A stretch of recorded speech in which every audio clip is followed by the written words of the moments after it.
Pasok sa electrical room. Kailangan kasi natin itong i-daily check up yung temporary connection natin. Baka kasi bigla itong mag-init, mag-overload. Kaya i-check ng maigi. Yan, okay naman.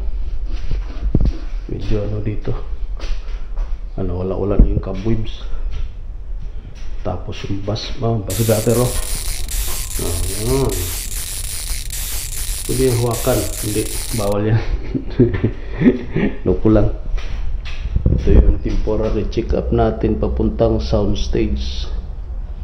Ano lang yan, konti lang yan, maliit lang yan. Pero load natin dyan, wala pang 60 amperes. Wala pang nga siguro 40. Yeah, check up natin to araw-araw kasi nga temporary connection lang kasi to. Baka kasi biglan lang may dumaan na naman. Sana yung dugtong nito. Nawala yung dugtong.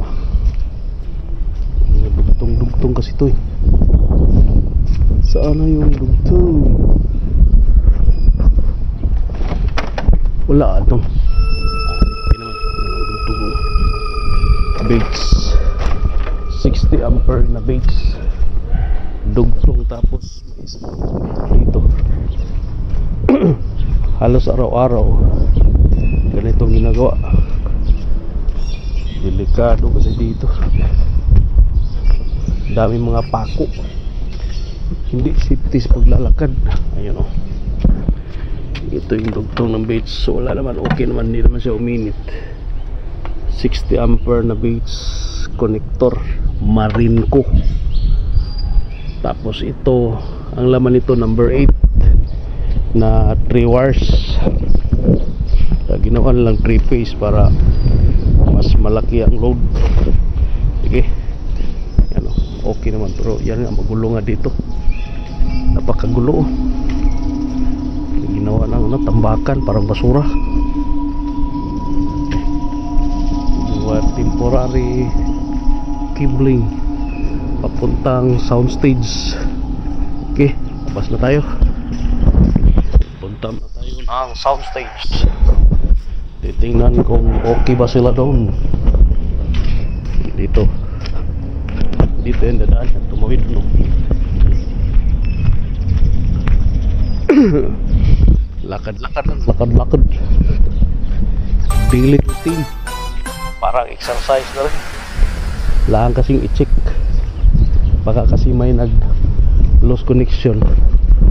Tapos mag-ghost pa ng ano, electrical hazard.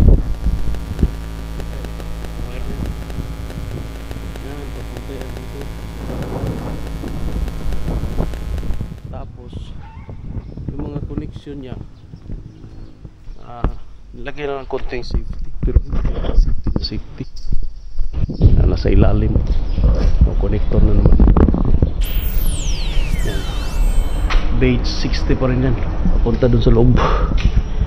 Hindi lang tayo papasok dyan. Ano namin, wala masyadong tao.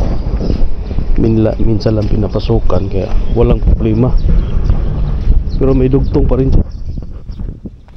Kaya dito tayo, mahangin dito. Sarap ng ano dito, sarap ng buhay oh.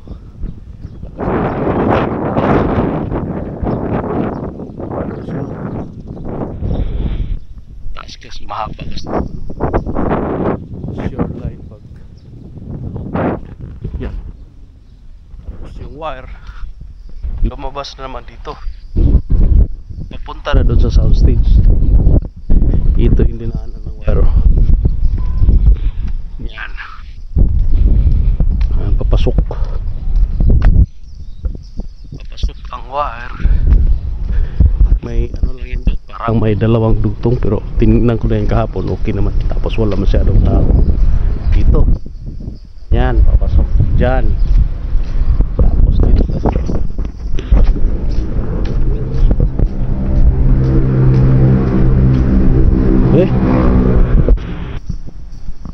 sa loob ng soundstage. Dilim tayo baba. Nag-iko-iko na ang boses natin dito.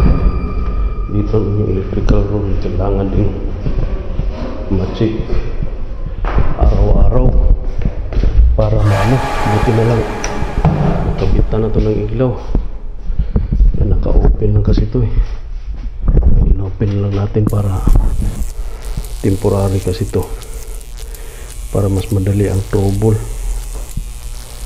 Yan o, naka-open lang po yan chong.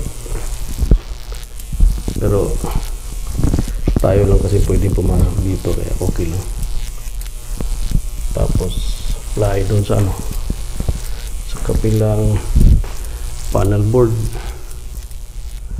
Yan, hirap ng temporary connection, kailangan talagang bantayan lagi, baka kasi mayroong mag-overload. Yan, kasi number 12 lang yan eh, pero kunti lang namang ano yan, puro lang ilaw. Okay, hanggang dito na lang muna.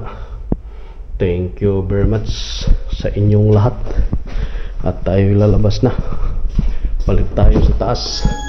Thank you, thank you, thank you. Okay po, bye bye.